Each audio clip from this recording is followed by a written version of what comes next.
In the summer of 1972, the quiet mountain community of Cascade Campground was unsettled by the disappearance of 3-year-old Michael Patterson. He had vanished without a trace, leaving behind only tiny footprints in the morning dew. But 15 years later, when hiker Steve Chen stumbles upon a hidden cave filled with ritual objects, he uncovers a truth so disturbing it would unravel the very fabric of a family's grief and lead to the most horrifying revelation imaginable. The Douglas firs stood like silent sentinels around campsite 14, their branches filtering the pre-dawn light into shifting patterns of shadow and gold. Inside the olive-green tent, Michael's parents slept deeply after their long drive from Portland.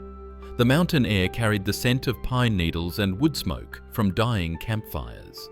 A gentle breeze rustled the canvas walls. Michael stirred first, his small hands pushing against his Spider-Man sleeping bag. At 3 years old, he moved with the quiet curiosity that only children possess.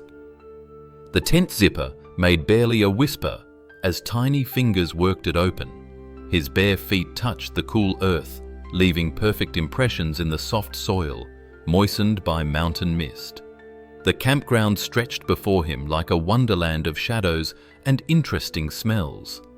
Other tents dotted the clearing, their occupants lost in sleep. The communal bathroom building stood dark and empty. Beyond the designated camping area, the forest beckoned with its maze of trails and hidden places. Michael's footprints pressed into the damp ground, each step taking him further from safety. They led past the picnic tables beyond the fire ring where last night's marshmallows had turned to sticky sweetness on his fingers. The prints continued toward the tree line where darkness swallowed the familiar world of family camping trips. Ranger Susan Mitchell would later tell investigators she had been making her routine patrol when she first noticed the open tent flap fluttering in the morning breeze. As the most experienced officer in the district, she knew these mountains like a mother knows her child's heartbeat. Every trail, every cave, every hiding spot where a small boy might wander. Her radio crackled to life as she approached the Patterson campsite, her boots following the same path those tiny feet had taken just hours before. The footprints ended at the forest's edge, where pine needles and fallen leaves obscured the trail. But Susan's trained eye caught something others might miss. A small thread of blue fabric caught on a low branch, fluttering like a prayer flag in the mountain wind. The scream shattered the morning stillness like glass against stone. Janet Patterson's voice echoed off the canyon walls as she emerged from the tent, her face pale as birch bark. Michael. Her husband, David, bolted upright, his sleeping bag tangling around his legs as he fought to reach the tent opening. The campsite told its story in devastating detail. Michael's small sneakers sat neatly beside the tent entrance, exactly where he'd placed them before bed. His stuffed elephant lay abandoned on his sleeping bag, its button eyes reflecting the strengthening sunlight. The tent zipper hung open like a mouth caught mid-scream. Ranger Susan's radio had brought her running before the Pattersons' voices carried across the campground. She appeared at their campsite within minutes, her green uniform crisp despite the early hour, her dark hair pulled back in a regulation bun. Her eyes moved systematically across the scene, cataloguing details with the precision of someone who understood how quickly a mountain could claim the unwary. "I need you both to stay calm," Susan said, her voice carrying the authority of 15 years patrolling these wilderness areas. "Children wander off all the time up here.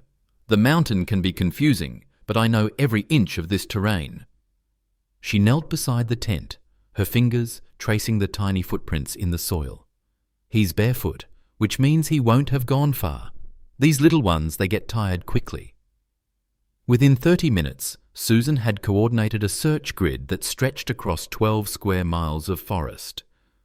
Her knowledge of the mountain's geography proved invaluable. She directed teams toward the most likely paths a confused child might take away from the steep ravines, and toward the gentler slopes where Michael might seek shelter.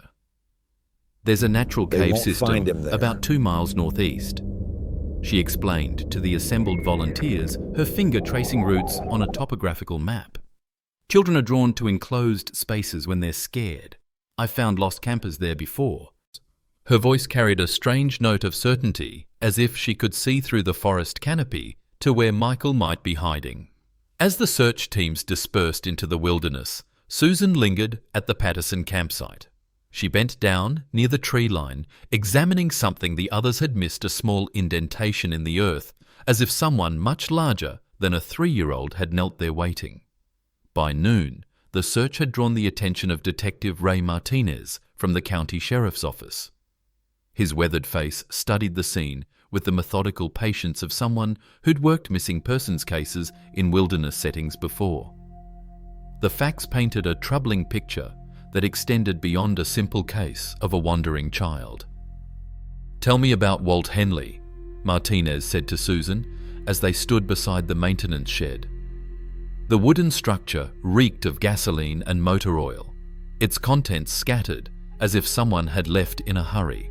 Tools lay abandoned on the workbench, and a half-eaten sandwich sat mouldering on a coffee-stained table.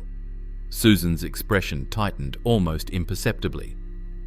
Walt was terminated 3 days ago, 15 years on the job, but his work had become unreliable.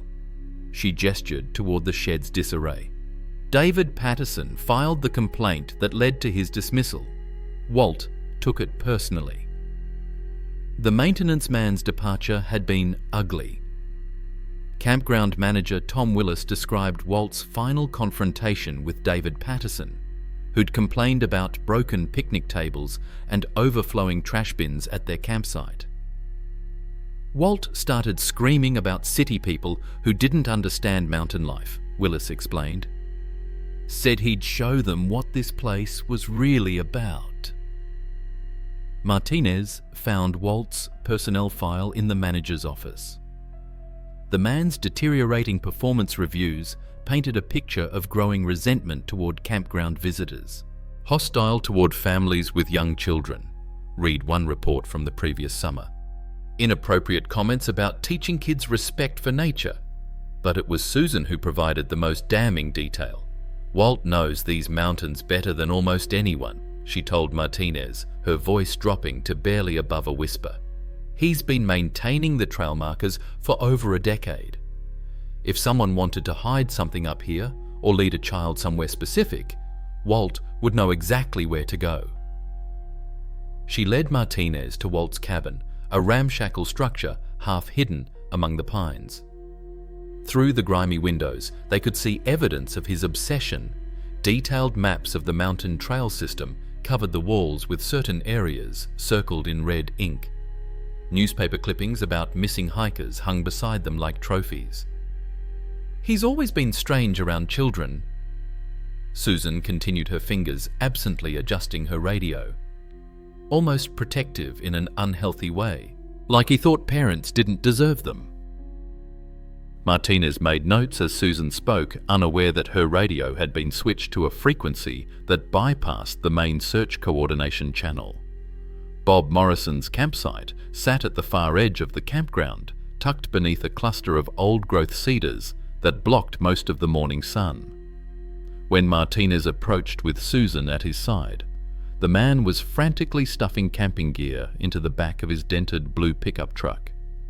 His movements were jerky, unpracticed, as if he'd never broken camp before. "Mr. Morrison," Martinez called out, his hand instinctively moving toward his badge. "I'm Detective Martinez. I'd like to ask you a few questions about last night." Bob's hands froze on a sleeping bag that he'd been shoving into a stuff sack. He was a thin man in his 40s with prematurely grey hair and the pale complexion of someone who spent most of his time indoors. His camping equipment looked expensive, but barely used the kind of gear purchased for a single purpose, rather than regular outdoor recreation. "I didn't see anything," Bob said before Martinez could ask his first question. "I was asleep. I sleep heavily. I take medication." The words tumbled out too quickly, each one pushing the next forward like dominoes falling. Susan stepped closer, her presence somehow making Bob's anxiety spike visibly. "You were here when the Patterson family arrived yesterday, weren't you?" Her voice carried that same helpful tone she'd used with the search teams, but Bob flinched as if she'd struck him. "I mind my own business," Bob muttered, avoiding eye contact. "Families? They're noisy. Children running around shouting." His hands shook as he attempted to fold his camping chair. "That's why I camp alone. Always camp alone." Martinez noted the nervous energy radiating from the man, but it was Susan who provided the detail that made Bob's behaviour truly suspicious. "I saw you watching the Patterson boy yesterday evening," she said quietly. "During their dinner. You stood by that cedar tree for almost 20 minutes, just watching." Bob's face flushed crimson. "I wasn't watching anyone. The bathroom is in that direction. I was waiting for it to be free." But his explanation rang hollow, especially when Susan pointed out that the bathroom building was clearly visible from multiple angles, making a 20-minute wait implausible. "Why are you leaving so suddenly?" Martinez asked, stepping between Bob and his truck. "We haven't even finished interviewing all the campers yet." Bob's eyes darted toward the forest, where search teams continued calling Michael's name. "This place gives me the creeps now. I can't stay here with a missing child. It's not right." Susan watched Bob's face with the intensity of a hunter studying prey, her fingers drumming against her radio with practiced rhythm. Jenny Patterson sat on a picnic table outside the campground office, her 19-year-old frame folded in on itself like a broken bird. She'd been Michael's babysitter for 2 years, ever since the family moved to Portland, and the guilt radiated from her in waves visible enough to disturb the afternoon air. Her strawberry blonde hair hung in unwashed tangles, and her clothes bore the wrinkled evidence of a sleepless night. Detective Martinez approached with Susan close behind the ranger's presence, somehow making Jenny's distress more pronounced. "Jenny, I know this is difficult," Martinez began, settling onto the bench across from her, "but I need to understand what happened last night." "I should have been watching him better," Jenny whispered, her voice barely audible above the distant calls of search teams. "Mrs. Patterson asked me to check on him before I went to bed, but I—" Her words dissolved into quiet sobs that seemed to come from somewhere deeper than grief. Susan moved closer, her hand resting gently on Jenny's shoulder. "You did everything you were supposed to do. You're safe. Children can be unpredictable, especially in new environments." But instead of comfort, Susan's touch seemed to amplify Jenny's agitation. "You don't understand," Jenny said, pulling away from Susan's hand. "I've been having problems, bad thoughts, voices telling me things." Her confession spilled out in broken fragments. "Sometimes I look at Michael and I think terrible things about how easy it would be to just take him somewhere quiet." Martinez leaned forward, his pen moving across his notepad. This was the kind of admission that changed investigations. "What kind of thoughts, Jenny? Like he'd be better off away from all the noise and pressure. Away from people who don't really understand children." Jenny's hands twisted together in her lap. "The voices started 3 months ago. They tell me I could be a better mother than his real mother, that I could protect him from things." Susan's radio crackled softly, but she didn't respond to the static-filled transmission. Instead, she watched Jenny with the focused attention of someone studying a fascinating specimen. "Have you told anyone else about these voices?" Susan asked, her tone carefully neutral. Jenny shook her head. "I was scared they'd take away my babysitting jobs. I need the money for college." She looked up at Martinez with red-rimmed eyes. "But what if I did something? What if the voices made me do something and I don't remember?" The possibility hung in the mountain air like smoke from a distant fire. Jenny's mental state, her intimate access to Michael, and her disturbing admissions created a compelling narrative of guilt that Martinez couldn't ignore. The summer of 1972 ended without answers. Walt Henley's alibi proved solid. He'd been seen at a tavern 30 miles away during Michael's disappearance, drinking away his resentment with witnesses who remembered his bitter complaints about ungrateful campers. Bob Morrison's background check revealed social anxiety and depression, but no history of violence or inappropriate behavior with children. Jenny Patterson was hospitalized for psychiatric evaluation, her voices silenced by medication, but doctors found no evidence she'd acted on her disturbing thoughts. Michael Patterson became another statistic in the growing file of missing children, his case joining dozens of others that haunted Detective Martinez's dreams. The massive search effort gradually dwindled to periodic sweeps by volunteers, then to nothing at all. The mountain kept its secrets.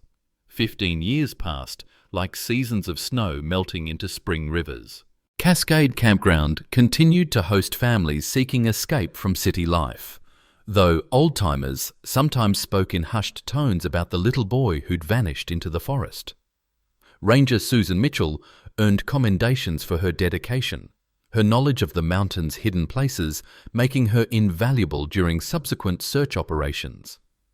She'd been promoted twice her personnel file, reflecting an exemplary career built on her intimate understanding of wilderness survival. In October 1987, hiker Steve Chen decided to explore an unmapped section of the mountain's eastern face. An experienced outdoorsman, he navigated by compass and instinct through terrain that felt untouched by human presence. The afternoon light filtered through dense canopy as he climbed toward a limestone outcropping that promised scenic views. The cave opening appeared suddenly hidden behind a curtain of moss and trailing vines. Steve's flashlight beam penetrated the darkness, revealing a chamber roughly the size of a small room. What he saw there would replay in his nightmares for decades. Small clothes lay arranged in a perfect circle around the cave's center. A child's t-shirt, tiny jeans underwear, decorated with cartoon characters, all positioned with deliberate care, as if their owner might return at any moment. Melted candle wax formed strange patterns on the stone floor, creating a primitive altar around which the clothing was displayed. But it was the symbols carved into the cave walls that made Steve's hands shake as he reached for his camera. Religious imagery mixed with something more personal, crude drawings of women holding children, words scratched into stone that spoke of protection and eternal love.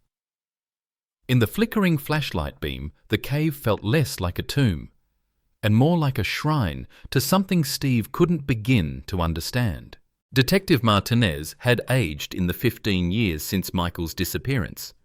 His hair now silver at the temples, his face marked by the weight of unsolved cases. But Steve Chen's photographs brought him instantly back to that terrible summer, the images spreading across his desk like pieces of a puzzle he'd never stopped trying to solve.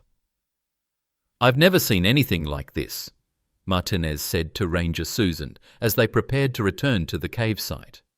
She stood before the evidence board in the sheriff's office, studying the photographs with the intensity of someone reading a familiar story. The placement of the clothing, the symbols, this wasn't random. Someone created this shrine. Susan nodded slowly, her fingers tracing the air above one particular photograph.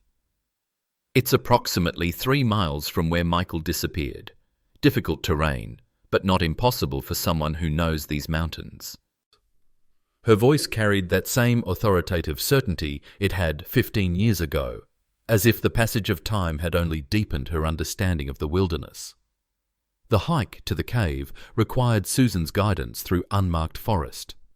She moved with the confidence of someone who'd walked these paths countless times, stepping over fallen logs and ducking beneath low branches with unconscious precision.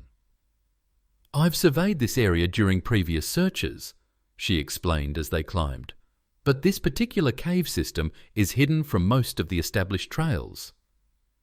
Inside the cavern, Martinez's flashlight revealed details that the photographs couldn't capture.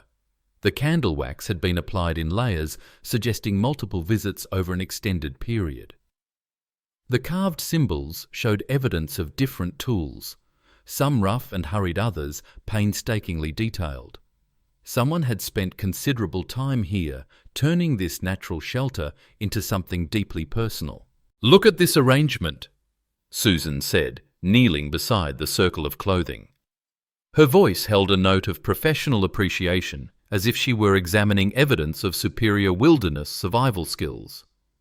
"The clothes are positioned to prevent moisture damage. Someone understood how to preserve organic materials in a cave environment." Martinez photographed everything, but it was Susan who noticed the detail that would prove crucial. Behind the makeshift altar, partially hidden beneath accumulated debris, she found a piece of paper that Steve Chen had missed.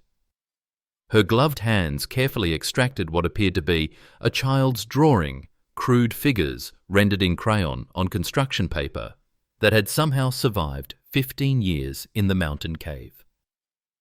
"This changes everything," Martinez said as they emerged from the cave into afternoon sunlight. But Susan was already consulting her radio, coordinating with the search teams that would spend the next 3 days combing the area for additional evidence. The discovery of the child's drawing breathed new life into a case that had gone cold 15 years earlier. Martinez reopened the investigation with renewed intensity, diving back into the original suspect files with the desperate energy of someone who finally sensed answers within reach.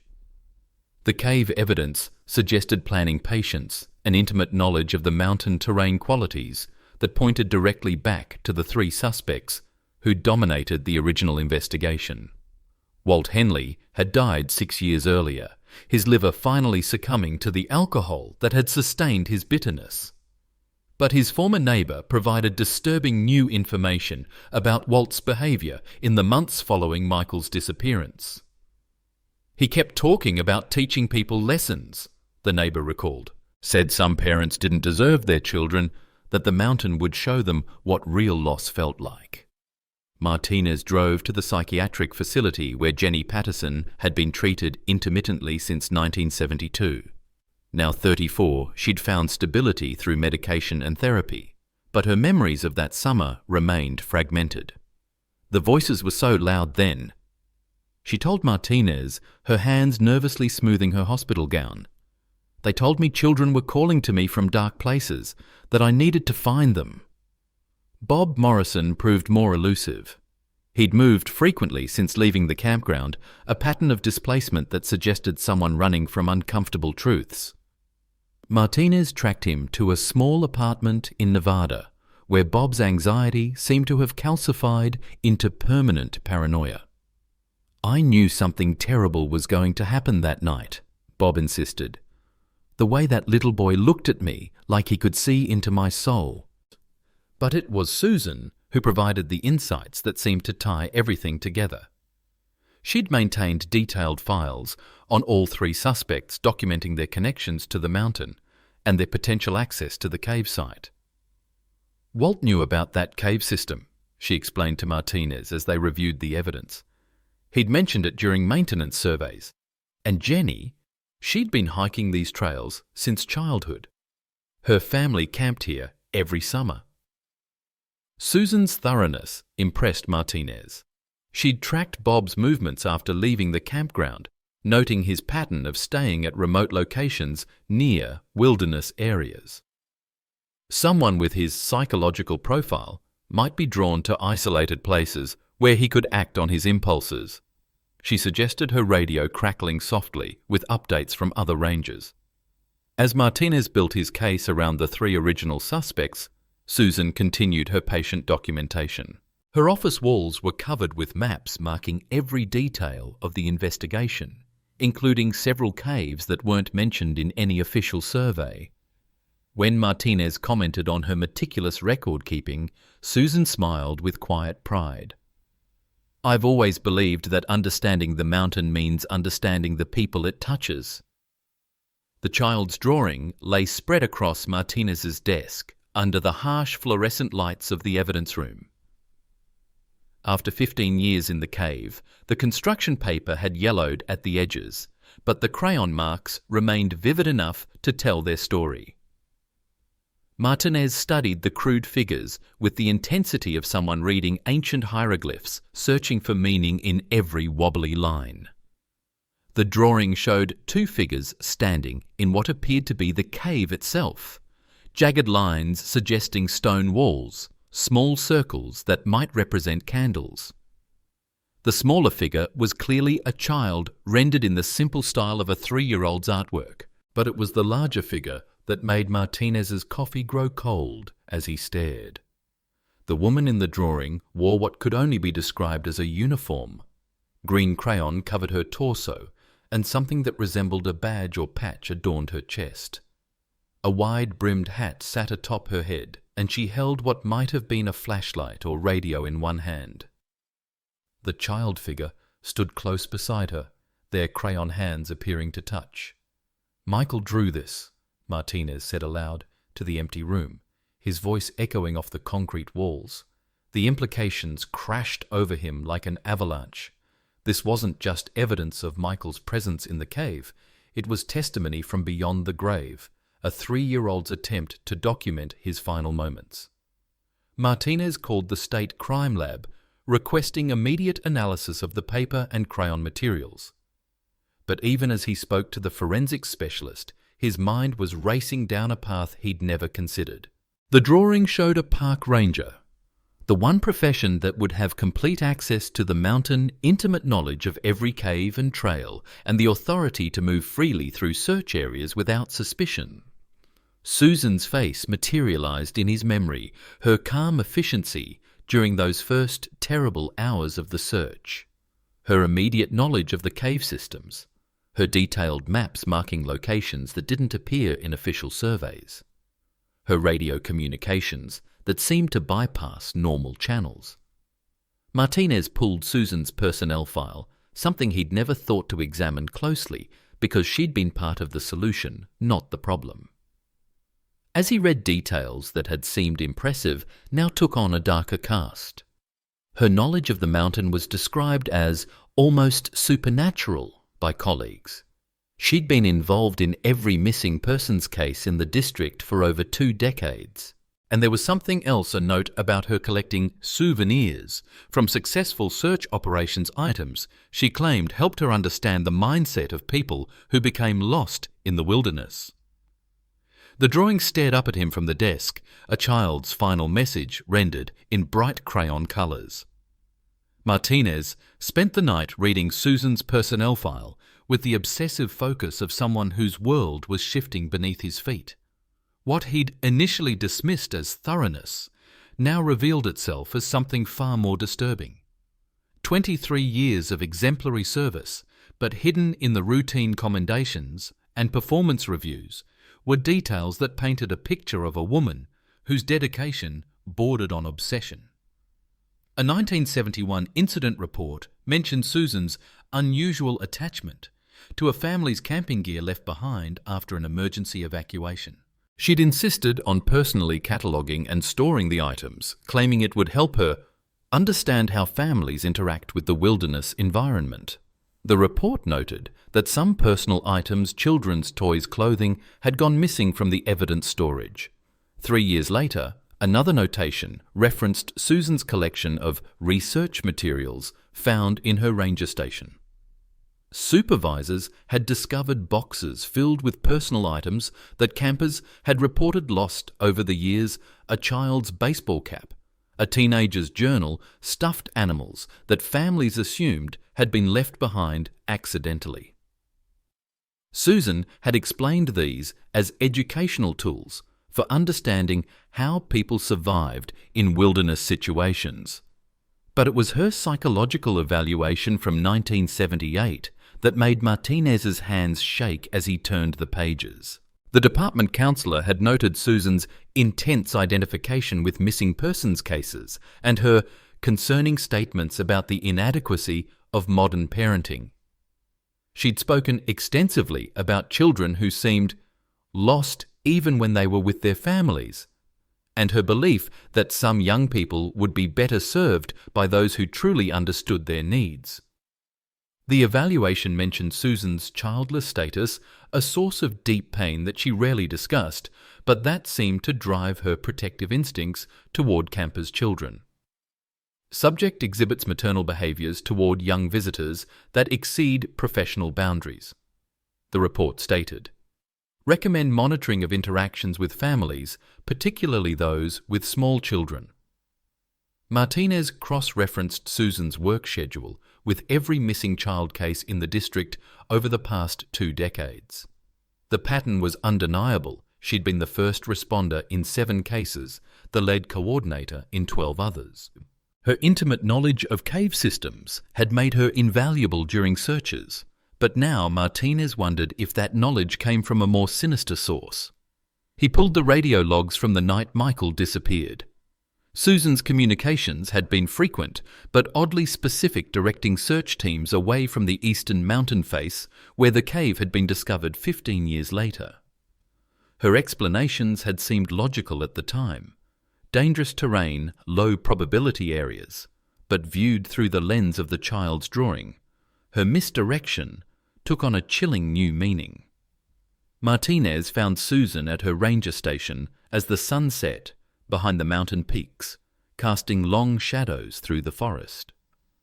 She was cataloguing evidence from the cave, her movements precise and methodical as she labelled photographs and sealed sample bags. When she looked up at his approach, her expression held the same helpful professionalism that had defined their 15-year relationship. "I've been expecting you," Susan said quietly, setting down her pen with the deliberate care of someone who'd finally reached the end of a long journey. "You found the personnel reports." Martinez's hand rested on his weapon, though he couldn't quite bring himself to draw it. "Tell me about Michael, Susan. Tell me what really happened."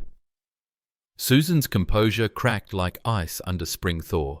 For the first time in decades, her careful mask slipped away, revealing the desperate longing that had driven her actions. "He was lost," she whispered. "Not just in the forest, lost in life. Those parents, they didn't see him. Not really. They were too busy with their camping schedules and hiking plans to notice that their son needed someone who would truly protect him." The confession spilled out with the inevitability of water finding its course. Susan had been watching the Patterson family since their arrival, noting the parents' distracted attention and the babysitter's obvious instability. When Michael wandered from his tent, she'd found him within an hour, frightened cold, calling for his mother. "I could have returned him immediately," Susan continued, her voice gaining strength as she spoke.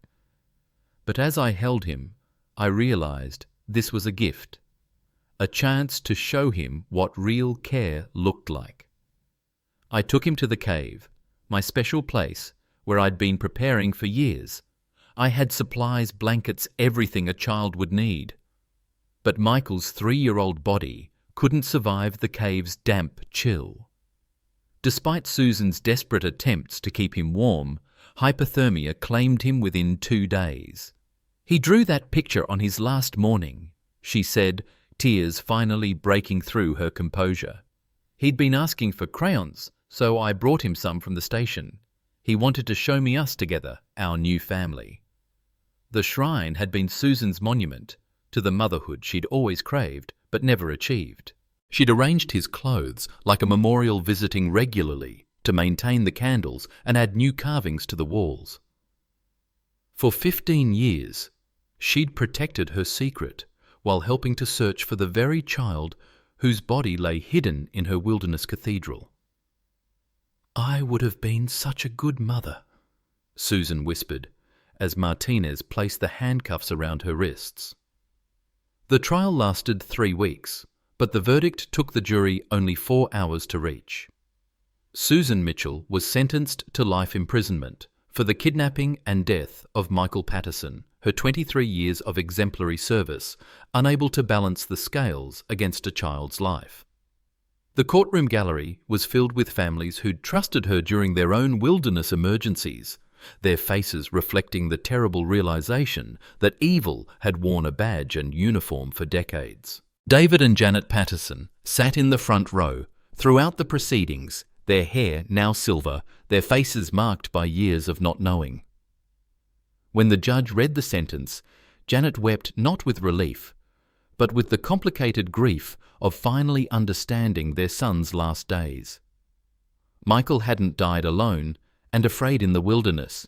He'd died in the arms of someone who claimed to love him, someone who'd stolen him, believing she could provide better care than his own parents. The other suspects, who'd lived under suspicion for 15 years, received quiet apologies from the county. Walt Henley's family learned that his angry words about ungrateful campers had been just words his guilt, nothing more than proximity to tragedy. Bob Morrison's social anxiety was finally understood as exactly that awkwardness, not malice. Jenny Patterson's mental illness had made her a convenient target for suspicion, but her voices had never commanded her to harm a child. Detective Martinez retired 6 months later, unable to shake the knowledge that he'd worked alongside a killer for 15 years.